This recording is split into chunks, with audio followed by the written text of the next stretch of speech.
विधान परिषद निवडणुकीसंदर्भामध्ये रात्री उशिरापर्यंत वर्षावरती खलबतं। महायुतीचे 9 उमेदवार निवडून आणण्यासाठी मतांची जुळवाजुळव। मुख्यमंत्र्यांसोबत फडणवीस आणि अजित पवारांची तब्बल 1.5 तास चर्चा।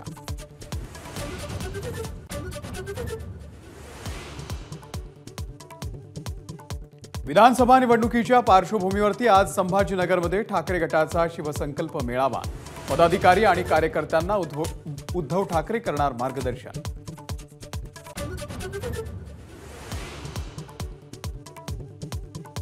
निर्धार करून किमान 20 लाख मतं जास्त घेतली तर 200 जागा येतील।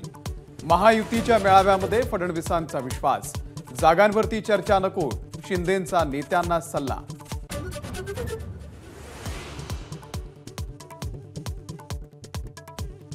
महायुतीच्या मेळाव्यामध्ये देवेंद्र फडणवीसांनी टोचले प्रवक्त्यांचे कान। वेडं वाकडं बोलायचं असेल तर नेत्यांना विचारून बोला, फडणवीसांचे आदेश।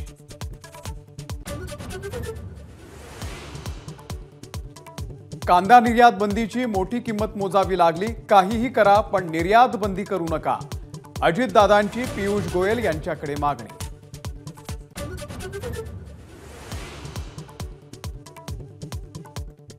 विजय वडेट्टीवार यांच्या उपस्थितीत असलेल्या सत्कार कार्यक्रमाला चंद्रपूरच्या खासदार प्रतिभा धानोरकर यांची दांडी। वडेट्टीवारांसोबत एकाच मंचावरती येणं टाळल्यानं दोघांमधील वादाची चर्चा पुन्हा एकदा सुरू।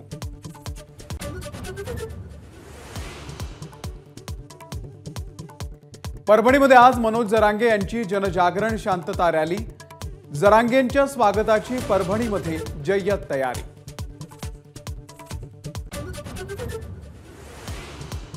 भुजबळांचा एकूण मराठ्यांवरती अन्याय केला तर 13 तारखेनंतर निर्णय झेपणार नाही। हिंगोलीमधल्या रॅलीमधून मनोज जरांगे यांचा सरकारला इशारा। पुन्हा मुंबईवरती धडक देण्याचे दिले संकेत।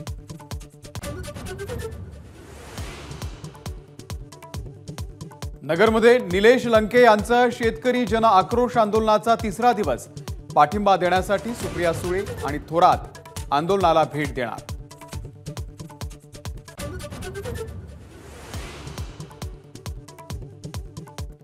नागपूरमधली दीक्षाभूमी अंडरग्राउंड पार्किंग बुजून जमीन पूर्ववत करण्याचा निर्णय। दीक्षाभूमी स्मारक समितीच्या बैठकीतला निर्णय। नव्यानं त्या जागेचा पुनर्विकास आराखडा पाठवणार।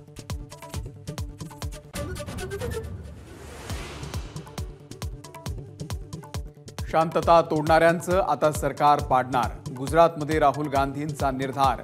अयोध्येप्रमाणे गुजरातमध्ये मोदींना धक्का देणार, राहुल गांधींचा इशारा।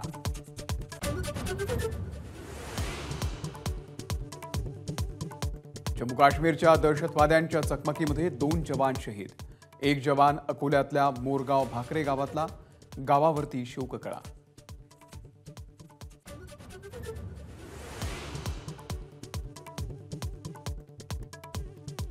जम्मू काश्मीरच्या कुलगाममध्ये दहशतवाद्यांसोबत चकमकीमध्ये 4 दहशतवादी ठार तर इतर 4 जण लपून बसल्याची माहिती।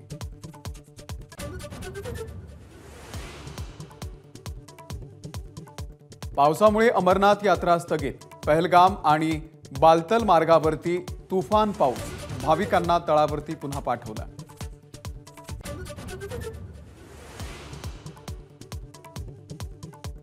संत तुकाराम महाराजांच्या पालखीला आज धोत्र्याच्या पायघड्या घालणार तर दुपारी मेंढ्यांचं रिंगण।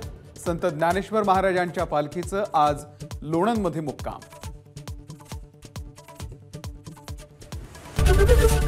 एबीपी माझा, उघडा डोळे बघा नीट।